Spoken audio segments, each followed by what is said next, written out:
സമാധാനം ലഭിക്കാൻ റസൂലുള്ളാഹി സ്വല്ലല്ലാഹു അലൈഹി വസല്ലം പറഞ്ഞ മൂന്നാമത്തെ ടിപ്സ് വഅൻ അഫ്വ അമ്മൽ വലമനി. നിങ്ങൾ ആരെല്ലാം ഉപദ്രവിച്ചിട്ടുണ്ടെങ്കിലും നിങ്ങൾ അവർക്ക് പുറത്തു കൊടുക്കാൻ കഴിയണം.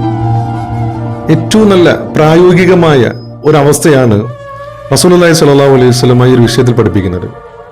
നമ്മളെ ഉപദ്രവിച്ചവരോടും നമ്മളെ കഷ്ടപ്പെടുത്തിയ ആളുകളെയും നമ്മെ അസ്വസ്ഥതപ്പെടുത്തിയ ആളുകളോടും നമുക്ക് പൊറുക്കാൻ കഴിഞ്ഞാൽ, അവർക്ക് ക്ഷമിച്ചു കൊടുക്കാൻ കഴിഞ്ഞാൽ സമാധാനം ഉണ്ടാവുമെന്ന് റസൂലുള്ളാഹി സ്വല്ലല്ലാഹു അലൈഹി വസല്ലം പഠിപ്പിച്ചു.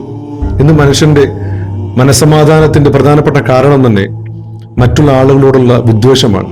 സോഷ്യൽ മീഡിയയിലൂടെ മറ്റ് മീഡിയകളിലൂടെ മനുഷ്യൻ പരസ്പരം വമിപ്പിക്കുന്ന വിദ്വേഷങ്ങളാണ് ഒരു പരിധിവരെ മനുഷ്യന്റെ മനസ്സിന്റെ സമാധാനം നഷ്ടപ്പെടാനുള്ള കാരണം.